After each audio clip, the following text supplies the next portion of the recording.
کیا گیا، اس کو ویپنائز کیا گیا اور سزا آج معطل نہیں ہوئی. اس کو ہم لوگ انشاءاللہ تعالی ہائی کورٹ میں اپنے وکلاء کے ذریعے فل فور چیلنج کریں گے.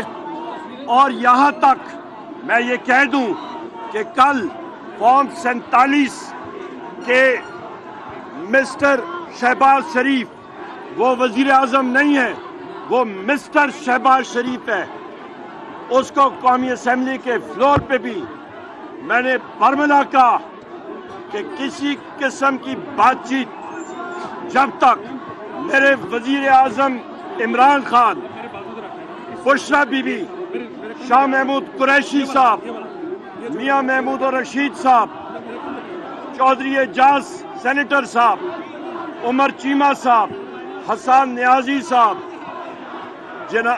ڈاکٹر یاسمین راشد صاحبہ، صنم جاوید صاحبہ، عالیہ حمزہ صاحبہ، ہمارے جتنے ملٹری کورٹس کے اسیران ہیں، ہمارے جتنے اسیران قید میں ہیں، ان کی رہائی تک اور چارجز ختم ہونے تک کسی قسم کے ساتھ کوئی بات چیت کسی کے ساتھ نہیں ہوگی. یہاں پہ یہ میں ابھی پھر کہتا چلوں کہ اس وقت عالیہ حمزہ صاحبہ کی 17 اور 18 سالہ بیٹیوں کے موبائل فون لے کے ان کے فوٹوگرافز استعمال کیے جا رہے ہیں. عالیہ حمزہ صاحبہ کو 45-46 ڈگری کی گرمی میں جیل کی وین میں بٹھا، ان کو فیسلٹیز ہمارے قیدیوں کو نہیں دی جا رہی. ہم لوگ اس کو کنڈیم کرتے ہیں، اس کی مذمت کرتے ہیں. اور یہ بھی میں کہتا چلوں کہ انشاءاللہ تعالی ہماری تحریک اور تیزی سے چلے گی آگے اور ہم لوگ ہر جگہ مظاہرہ کریں گے. بہت شکریہ. قبل صاحبہ ایک سیکنڈ بھائی، ہمارے ساتھی خاموش آگے ہو.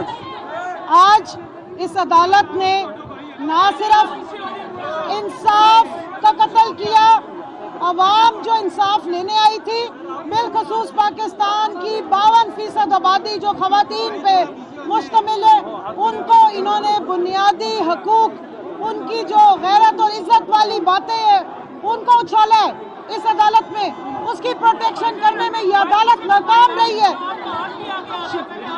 46-48 ڈگری ٹیمپریچر میں بشرا بی بی اور عمران خان صاحب کو اس 2 نمبر گھٹیا جعلی کیس میں اندر بند کیا گیا ہے. میں یہاں پہ آپ سب کی کریکشن کر دوں، جب آپ اس کیس کو سٹڈی کریں تو پتہ یہ چلتا ہے کہ اصل میں تو عدت کا بھی معاملہ نہیں ہے. اصل میں کہا جا رہا ہے کہ یہ شادی کر کے فراڈ کیا گیا ہے. پوچھنا یہ ہے کہ کس سے فراڈ کیا گیا ہے. جس طرح عمر ایوب صاحب نے کہا کہ میاں بیوی کا معاملہ ہے، یہ کوئی کیس ہی نہیں ہے. یہ صرف اور صرف جیسے کل وہ رانا ثناء اللہ بیان کر رہا تھا کہ کوئی نہ کوئی لیفٹ رائٹ کا کیس کر کے ہم عمران خان کو اندر بند رکھیں گے. یہ عمران خان کو نشانے پہ لانے کی وجہ سے آج بشرا بی بی کی عزت کو، ان ایک باپردہ خاتون کی حرمت کو ادھر اچھالنے کی کوشش کی گئی. لیکن یاد رکھیے، عزت و منتشا و تذل و منتشا، عزت اور ذلت میرے رب کے ہاتھ میں ہے.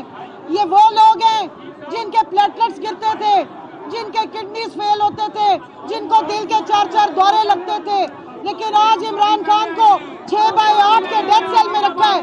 اس کے باوجود بھی انہوں نے کبھی اپنے ملک اور عوام کی حقیقی آزادی کے علاوہ کوئی بات نہیں کی ہے. بشرا بی بی نے یہ ساری تکلیفیں، پریشانیاں اس قوم کے لیے اور اپنے خاوند کا ساتھ دینے کے لیے، حق کے لیے اور حقیقی آزادی اور قوم کی فلاح کے لیے جو ہے اس کو وہ برداشت کری ہیں. لیکن عوام کو صرف بتانا چاہتی ہوں، ہم تحریک انصاف والے ہیں، ہم آئین اور قانون کی پابندی کرتے ہیں. ہم پہ آپ جھوٹے مقدمے کرتے ہیں. یہ آج ATC عدالت سے آئے ہیں سرگودا سے، ہمیں آپ نے 780S لگائی ہیں، ہم پہ آپ دہشت گردی کے مقدمے کرتے ہیں. لیکن ہم وہ واحد جماعت ہیں جو ڈنڈے سوٹے لے کے نہیں چڑھتے، آئین کی اور قانون کی جنگ، آئین اور قانون کی حدود و قیود میں رہ کے کرتے ہیں. ہم نے پھر بھی ہمیشہ عدالتوں کا احترام کیا ہے، ہم نے عدالتوں کے ساتھ قانونی چارہ جوئی کی ہے. آج عمران خان پہ کوئی کیس نہیں ہے. انشاءاللہ اس کیس کو بھی ہم اسلام آباد ہائی کورٹ سے اسی آئین اور اسی قانون کے مطابق پورا حل کرائیں گے اور انشاءاللہ ہمارا لیڈر سرخرو ہوگا، بشرا بی بی سرخرو ہوں گی اور یہ خود